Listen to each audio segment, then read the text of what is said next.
Life of a Slave Girl.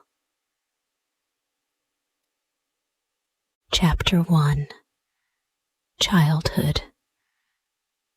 I was born a slave, but I never knew it till 6 years of happy childhood had passed away.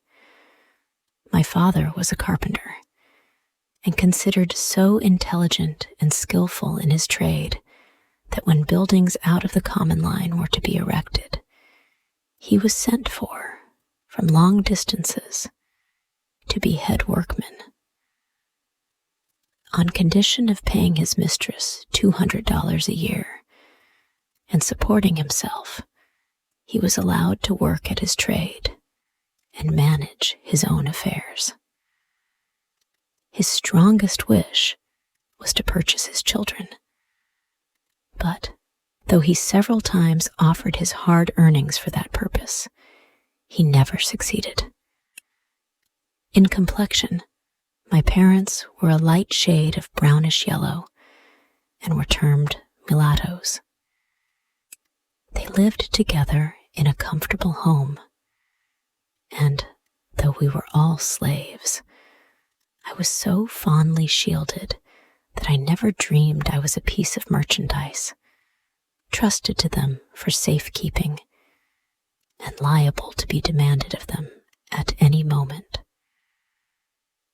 I had one brother, William, who was 2 years younger than myself, a bright, affectionate child. I had also a great treasure in my maternal grandmother, who was a remarkable woman in many respects. She was the daughter of a planter in South Carolina, who, at his death, left her mother and his 3 children free, with money to go to St. Augustine, where they had relatives. It was during the Revolutionary War, and they were captured on their passage, carried back, and sold to different purchasers. Such was the story my grandmother used to tell me, but I do not remember all the particulars. She was a little girl when she was captured and sold to the keeper of a large hotel. I have often heard her tell how hard she fared during childhood. But as she grew older, she evinced so much intelligence and was so faithful that her master and mistress could not help seeing it was for their interest to take care of such a valuable piece of property. She became an indispensable personage in the household, officiating in all capacities, from cook and wet nurse to seamstress. She was much praised for her cooking, and her nice crackers became so famous in the neighborhood that many people were desirous of obtaining them.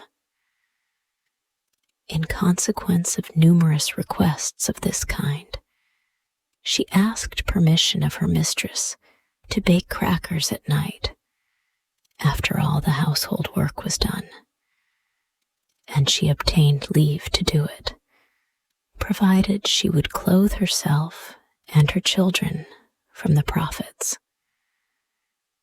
Upon these terms, after working hard all day for her mistress, she began her midnight bakings, assisted by her 2 oldest children. The business proved profitable, and each year she laid by a little, which was saved for a fund to purchase her children. Her master died, and the property was divided among his heirs. The widow had her dower in the hotel, which she continued to keep open. My grandmother remained in her service as a slave, but her children were divided among her master's children. As she had 5, Benjamin, the youngest one, was sold, in order that each heir might have an equal portion of dollars and cents. There was so little difference in our ages that he seemed more like my brother than my uncle. He was a bright, handsome lad, nearly white, for he inherited the complexion my grandmother had derived from Anglo-Saxon ancestors. Though only 10 years old, $720 were paid for him. His sale was a terrible blow to my grandmother, but she was naturally hopeful, and she went to work with renewed energy, trusting in time to be able to purchase some of her children. She had laid up $300, which her mistress one day begged as a loan, promising to pay her soon. The reader probably knows that no promise or writing given to a slave is legally binding, for according to Southern laws, a slave, being property, can hold no property. When my grandmother lent her hard earnings to her mistress, she trusted solely to her honor, the honor of a slaveholder to a slave. To this good grandmother, I was indebted for many comforts. My brother Willie and I often received portions of the crackers, cakes, and preserves she made to sell. And after we ceased to be children, we were indebted to her for many more important services. Such were the unusually fortunate circumstances of my early childhood. When I was 6 years old, my mother died. And then, for the first time, I learned, by the talk around me, that I was a slave. My mother's mistress was the daughter of my grandmother's mistress. She was the foster sister of my mother. They were both nourished at my grandmother's breast. In fact, my mother had been weaned at 3 months old, that the babe of the mistress might obtain sufficient food. They played together as children, and when they became women, my mother was a most faithful servant to her whiter foster sister. On her deathbed, her mistress promised that her children should never suffer for anything, and during her lifetime, she kept her word. They all spoke kindly of my dead mother, who had been a slave merely in name, but in nature was noble and womanly. I grieved for her, and my young mind was troubled with the thought who would now take care of me and my little brother.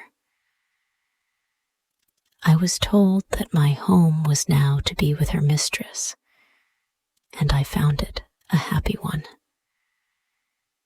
No toilsome or disagreeable duties were imposed on me. My mistress was so kind to me that I was always glad to do her bidding, and proud to labor for her as much as my young years would permit. I would sit by her side for hours, sewing diligently, with a heart as free from care as that of any free-born white child. When she thought I was tired, she would send me out to run and jump, and away I bounded to gather berries or flowers to decorate her room.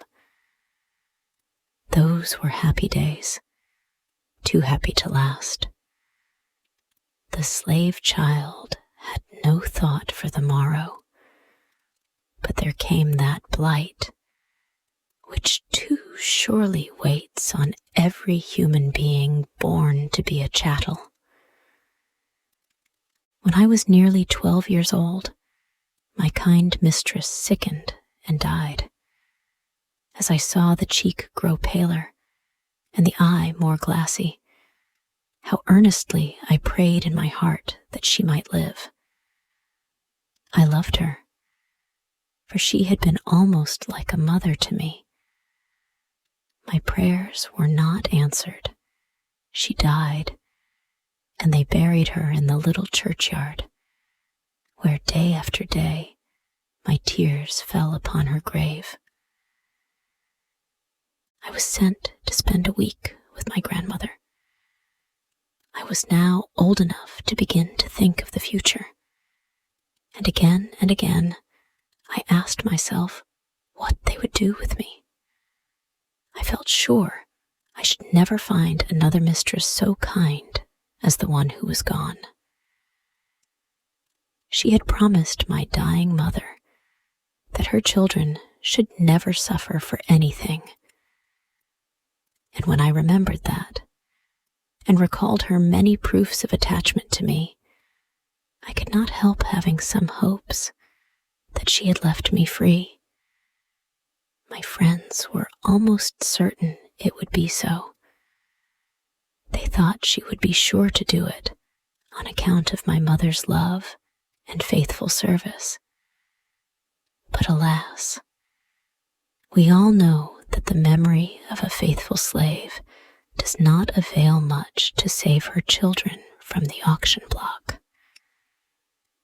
After a brief period of suspense, the will of my mistress was read, and we learned that she had bequeathed me to her sister's daughter, a child of 5 years old. So vanished our hopes. My mistress had taught me the precepts of God's word. Thou shalt love thy neighbor as thyself. Whatsoever ye would that men should do unto you, do ye even so unto them. But I was her slave, and I suppose she did not recognize me as her neighbor. I would give much to blot out from my memory that one great wrong. As a child, I loved my mistress, and looking back on the happy days I spent with her, I try to think with less bitterness of this act of injustice. While I was with her, she taught me to read and spell. And for this privilege, which so rarely falls to the lot of a slave, I bless her memory. She possessed but few slaves, and at her death, those were all distributed among her relatives. 5 of them were my grandmother's children, and had shared the same milk that nourished her mother's children.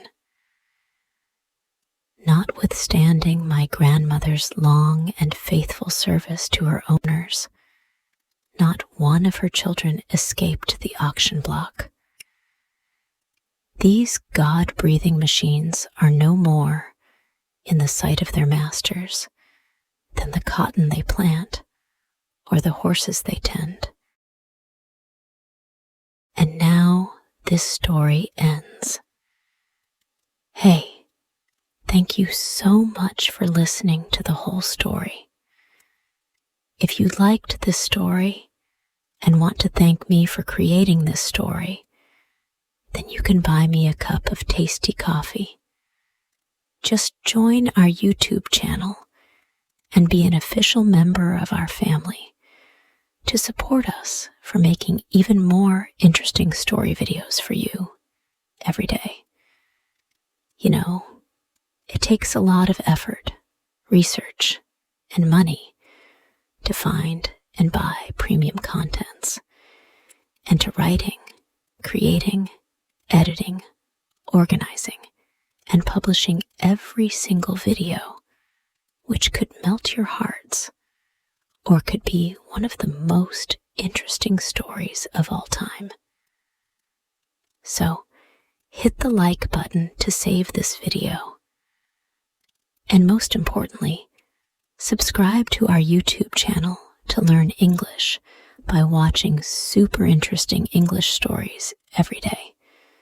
Thank you.